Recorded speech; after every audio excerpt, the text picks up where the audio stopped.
Jadi sebetulnya kalau bicara Malesung, dia terkait sistem kepercayaan, wilayah, dan orangnya. Soal keseimbangan hubungan, jadi manusia dengan Tuhan, kami menyebutnya Apo Kasuruang Wangko, dan hubungan dengan sesama atau Sekakeleto. Dan yang paling terakhir, hubungan dengan alam sekitar. Saya menemukan ternyata ajaran di Ahmadiyah, moto-motonya ya, misalnya love for all, hatred for none itu, ya itu kan sangat dekat dengan ajaran-ajaran kami juga.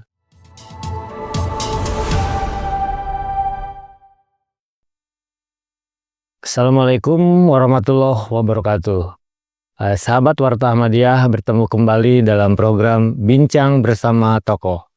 Hari ini kita jauh terbang ke salah satu kota di paling utara di Sulawesi, tepatnya di kota Manado, untuk berbincang bersama salah satu tokoh Minahasa. Sahabat Warta Ahmadiyah mungkin pernah mendengar yang namanya kelompok agama lokal atau kelompok aliran kepercayaan. Tapi tahukah sahabat Warta Ahmadiyah bahwa sebetulnya seperti juga Islam atau Kristen, di kelompok agama lokal itu juga banyak kelompok-kelompok aliran kepercayaan terhadap Tuhan Yang Maha Esa. Dan kali ini kita langsung saja akan menyapa salah satu tokohnya yang bernama Pak Iswan. Selamat sore Pak Iswan. Rahayu, selamat sore. Pak Iswan. Terima kasih untuk waktunya. Hari ini kita ngobrol-ngobrol cerita tentang agama lokal di Minahasa dengan latar belakang kota Manado ya. Di belakang sana kota Manado yang sangat indah. Dan ada ikon terbaru kota Manado yaitu patung apa itu Pak Iswan? Patung Tuhan Yesus memberkati. Patung Tuhan Yesus memberkati. Nah, Pak Iswan ini sahabat Warta Ahmadiyah. Beliau adalah presidium dari Majelis Luhur Kepercayaan Indonesia. Beliau juga ketua Majelis Luhur Kepercayaan Indonesia di wilayah Sulawesi Utara dan ketua dari salah satu organisasi agama lokal atau penghayat di kota Manado, Sulawesi Utara yang bernama Laroma. Begitu ya, Laroma seperti itu. Beliau saat ini adalah penyuluh tingkat ahli untuk aliran kepercayaan, dan beliau juga adalah salah satu tokoh agama di Sulawesi Utara. Jadi langsung saja kita akan berbincang bersama beliau tentang apa yang menjadi masalah, apa yang menjadi tantangan, dan kegiatan seperti apa yang bisa dikolaborasikan, serta tentu saja kita akan berbincang mengenai salah satu agama lokal di Minahasa yang bernama Malesung, begitu ya. Nah, Pak Irwan, pasti banyak orang di luar sana tidak tahu ya Malesung itu apa, gitu kan? Apa bedanya mungkin dengan aliran-aliran kepercayaan atau agama lokal yang lain? Pak Irwan mungkin bisa ceritakan ke pemirsa sahabat Warta Ahmadiyah tentang Malesung. Baik, Malesung itu sebetulnya nama satu bangsa ya, yang dulu disebut Malesung, yang sekarang ini lebih dikenal dengan Minahasa. Jadi sebetulnya kalau bicara Malesung, dia terkait sistem kepercayaan, wilayah, dan orangnya.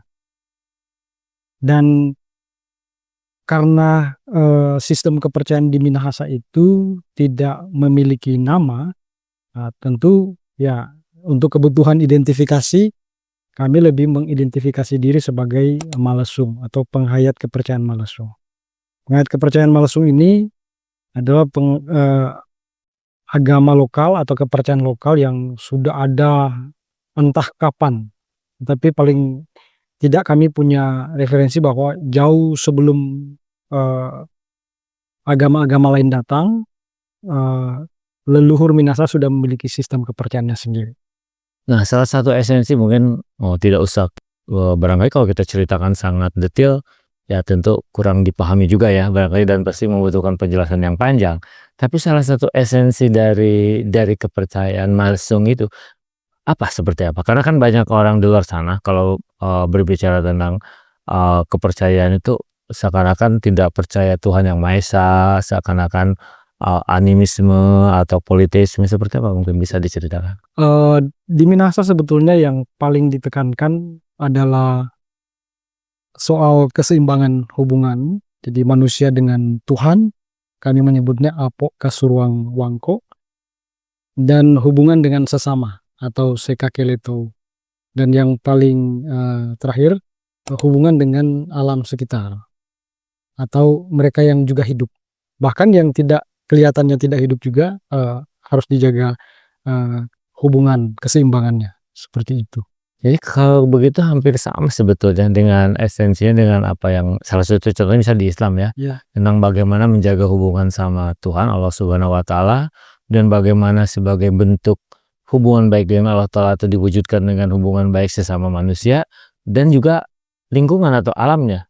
Nah, artinya sebetulnya apapun itu kelompok keyakinan tersebut ya, khususnya yang ada di Indonesia pasti memiliki esensi yang sama dan memiliki tujuan hidup yang sama sebetulnya.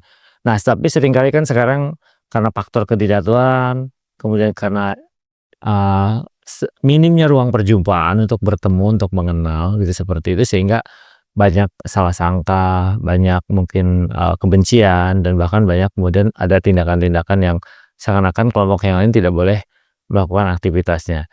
Nah, berbicara tentang kondisi seperti itu, apa sih tantangan utama bagi saudara-saudara Malesung di dalam menjalankan keyakinannya atau berjalan di dalam mewujudkan keyakinannya atau hubungan dengan sesama masyarakat di Sulawesi Utara? Ya, kalau di Sulawesi Utara khususnya, sebetulnya yang jadi tantangan adalah ketidaktahuan banyak orang, yang sebetulnya disebabkan oleh juga mungkin kami sendiri karena ada sebagian kelompok penghayat kepercayaan Malesung yang tidak membuka diri.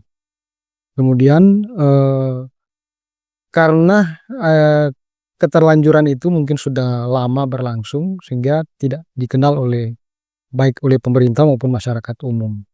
Nah, sehingga ketika kami misalnya menginginkan satu ruang kayak gedung atau satu tempat untuk beribadah, itu dianggap sebagai tantangan, dianggap sebagai ancaman oleh kelompok tertentu. Padahal keberadaan kami itu sudah lama ada di masyarakat. Dan masyarakat cenderung menganggap kami itu sebagai budaya saja, bukan sebagai satu sistem kepercayaan. Sehingga kalau ekspresinya budaya diterima, tapi kalau ekspresinya sudah berkaitan dengan kepercayaan, cenderung dihalang-halangi. Sehingga menurut kami, tantangan kami sekarang ini adalah soal kurang diberi ruang sebetulnya, sehingga tidak terjadi perjumpaan dengan yang lain-lain. Yang kami maksudkan adalah ruang yang difasilitasi oleh pemerintah, ya supaya terjadi perjumpaan yang lebih luas. Selama ini kami berjumpa dengan yang berbeda itu karena ya kesadaran dari kami sendiri dan masih kecil sih lingkupnya. Inisiatif pribadi, inisiatif organisasi gitu ya. Dan memang orang yang terlibat dalam kegiatan lintas iman dari akar bawah itu kan sangat sedikit. Ya, kebanyakan itu ya boleh dibilang kelompok-kelompok elit yang tidak juga mengakomodasi semua pihak. Jadi itu salah satu tantangannya ya, sehingga banyak yang tidak tahu ya, sehingga tidak tahu menjadi salah sangka gitu kan. Nah, apa langkah-langkah rencananya yang akan dilakukan dengan Laroma atau dengan teman-teman MLKI supaya semakin orang tahu, semakin kemudian orang memahami dan tentunya harapannya bukan cuma harmoni tapi juga mungkin berkolaborasi ya. Betul. Pertama, sebetulnya yang harus dibenahi adalah internal kami sendiri soal keterbukaan. Dan selama ini kan, bukan selama ini, dulunya kan kami tidak seolah-olah tidak diperbolehkan untuk menyosialisasikan misalnya ritual atau ajaran dan sebagainya. Dari sisi kami takut disalahpahami atau dipelintir dan sebagainya. Tapi bagi saya pribadi justru kita sebagai penghayat kepercayaan itu harus proaktif menyosialisasikan diri karena kadang-kadang orang luar yang meliput tidak seperti yang diharapkan. Jadi bukan tidak benar tapi karena tidak sepenuhnya paham, jadi informasinya tidak lengkap seperti itu. Sehingga yang kami lakukan pertama membuka diri dengan cara ya di media sosial kami aktif. Jadi membuat kayak akun-akun di Facebook, bahkan TikTok dan YouTube. Terakhir ada Instagram. itu bagian dari kami untuk memperkenalkan diri ke masyarakat, baik ajarannya maupun aktivitas kami. Kemudian yang kedua, kami memang sengaja mencari orang-orang atau kelompok-kelompok yang bisa kerjasama. Jadi kami saling mengundang lah di kegiatan. Kami yang sebagai terundang sering datang di acara-acara ya, karena kayak misalnya Ahmadiyah mengundang, kelompok Yahudi mengundang, atau kelompok Gus Durian mengundang, kami datang. Bahkan kampus-kampus kayak IAIN atau Staken, IAKN juga kami datang. Karena ruang-ruang itu yang kami cari sebetulnya, yang tidak diberikan oleh atau masih kurang diberikan oleh pemerintah. Hubungan dengan pihak lain itu berusaha kami upayakan supaya semakin lama semakin dimengerti. Ada nggak salah satu misalnya ritual yang berhubungan dengan budaya atau juga sekaligus kepercayaan, misalnya yang acara tahunan yang terbuka untuk umum misalnya?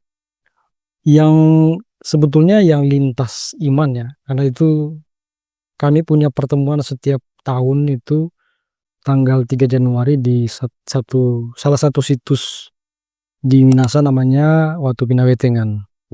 Watu Pina Wetengan. Watu Pina Petengan. Wetengan. Petengan. Ya, atau batu pembagian. Batu pembagian. Ya, di situ kami bertemu dan yang datang di situ ya lintas iman.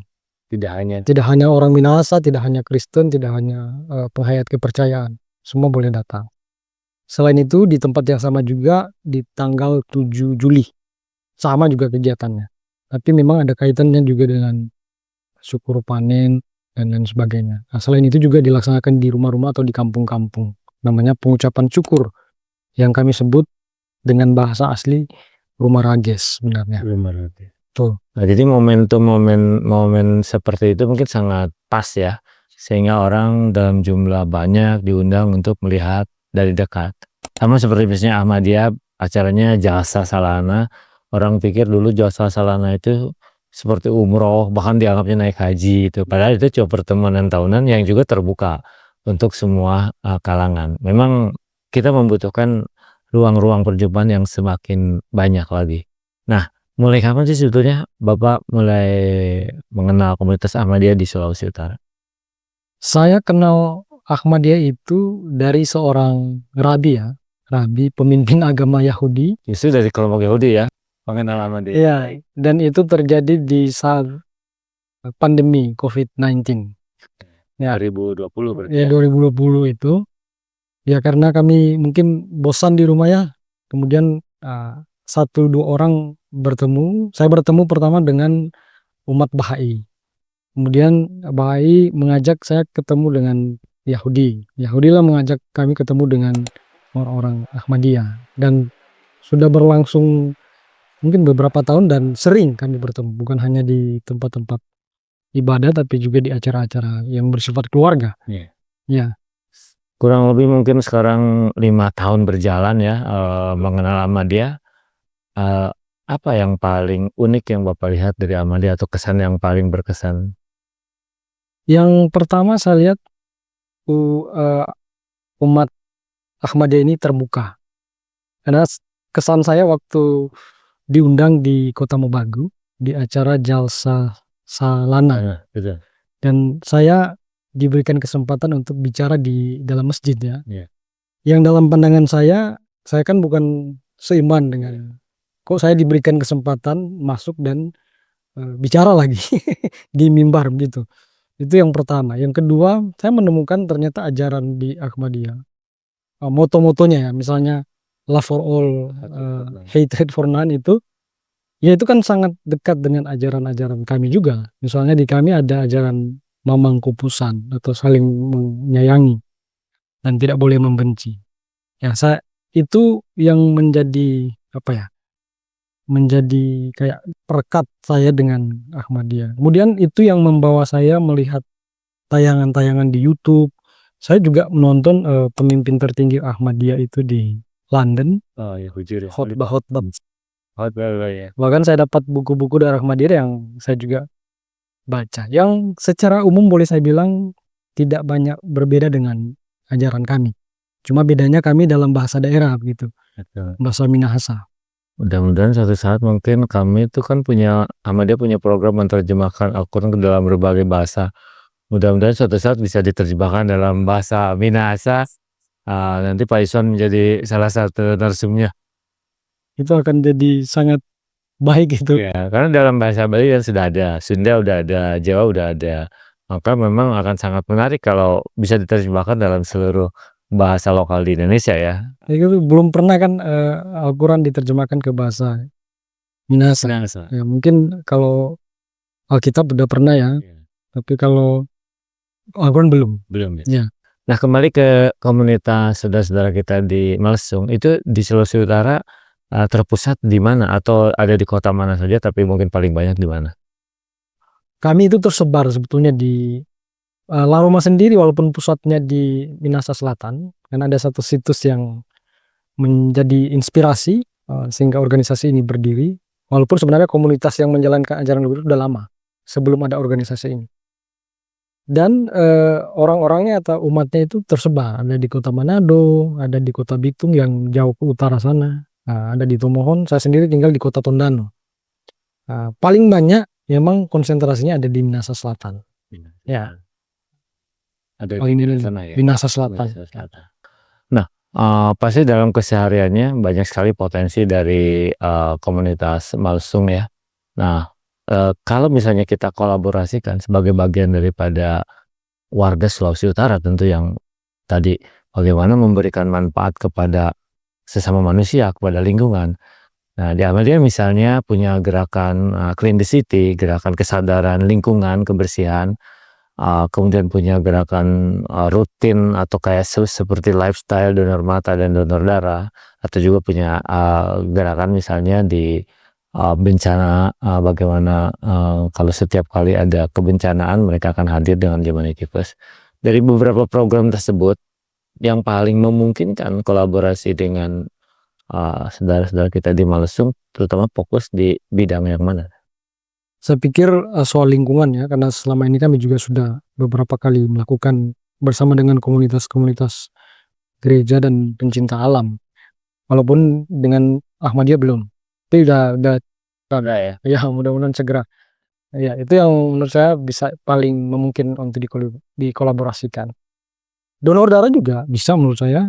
Tidak ada masalah dalam soal keyakinan bahwa kan ada beberapa kelompok tertentu yang tidak boleh gitu ya. Kalau di Malesung bagaimana? Donor darah menurut saya enggak masalah. Mungkin donor mata yang agak masih perlu diperdebatkan. Karena memang belum banyak sih dia. Iya, karena kami kan referensinya bukan tidak ada referensi yang melarang atau menganjurkan. Iya. Tapi ya biasanya kan ada pendapat-pendapat pribadi yang belum saling menyetujui begitu. Kalau di Malesung sendiri ada nggak sebuah mungkin buku suci atau buku pegangan sehingga dari generasi ke generasi itu bisa bisa diajarkan atau bisa dilanjutkan pemahaman-pemahaman itu secara benar gitu, seperti itu. Ajaran kami disampaikan sebetulnya secara tradisi itu dari mulut ke mulut atau dalam bentuk ritual atau upacara, atau bisa juga dalam bentuk simbol-simbol sesajian atau apalah yang sering dijadikan sebagai, boleh dibilang sebagai visualisasi ajaran. Tapi kami sudah punya buku ajaran yang ditulis oleh tim kami bersama tim kementerian. Ya, sudah ada, mungkin sudah berjalan 3 tahun. Sudah 3 tahun. Ya, tapi memang ringkasan saja ya. Ringkasan ajaran termasuk sejarah organisasi dan catatan singkat tentang apa itu Malesung sebetulnya. Baik, menarik sekali perbincangan kita tentang Malesung ini dan tentu saja aktivitas Pak Iswan ya sebagai tokoh Malesung. Mungkin dari kenapa Bapak dipilih sebagai salah satu presidium di Majelis Luhur Kepercayaan Indonesia yang saya lihat mungkin paling muda barangkali ya daripada yang lain begitu. Salah satunya adalah mungkin karena pengalaman dan juga progresivitas dari keingin banget terutama di dalam membangun jaringan ya. Sehingga pada saat orang mungkin masih banyak berpikir kelompok penghayat itu tidak punya keinginan untuk lebih terbuka, tidak punya pemikiran global. Kalau saya lihat dari perjalanan karir Bapak atau aktivitas Pak Iswan tuh bahkan 2006-2007 ya sempat ikut dalam pertukaran pemuda di Kanada gitu kan. Jadi kata siapa Malesung itu tertutup begitu ya. Nah terakhir Pak Iswan mungkin ada yang ingin disampaikan apa harapan ke depan bagi mungkin pemerintah atau bagi masyarakat atau bagi kelompok yang lain uh, untuk membangun tentu Sulawesi Utara yang lebih baik ya, membangun Indonesia yang kita cintai menjadi lebih baik lagi. Silakan. Saya sebagai penghayat kepercayaan Malesung atau penganut agama lokal Minahasa tentu berharap dua hal. Yang pertama dari internal kami sebagai penghayat kepercayaan. Penghayat kepercayaan yang masih kurang percaya diri atau masih tertutup kiranya bisa membuka diri dan membangun hubungan dengan pihak-pihak atau orang-orang yang berbeda keyakinan sekalipun. Dan yang kedua harus terus-menerus mendalami ajaran, dan hal yang berikut yang menjadi harapan kami adalah pihak pemerintah itu membuka ruang lebih lebar lagi untuk penghayat kepercayaan, dilibatkan dalam acara-acara yang mengakomodasi lintas keyakinan, sehingga dengan begitu penghayat kepercayaan itu dikenal dan tidak menjadi sasaran perlakuan atau tindakan diskriminatif. Itu saja mungkin. Terima kasih. Rahayu. Terima kasih Pak Iswan untuk obrolan kita kali ini. Sudah 1 jam lebih ya kita ngobrol dan perjalanan lebih dari 1 jam dari daerah Tondano sengaja datang ke kota Manado. Terima kasih banyak, luar biasa untuk komitmennya ya, luar biasa untuk semangatnya.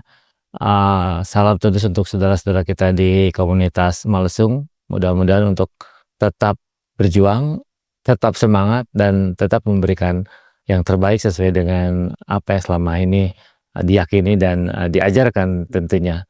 Sekali lagi Rahayu, terima kasih untuk waktunya.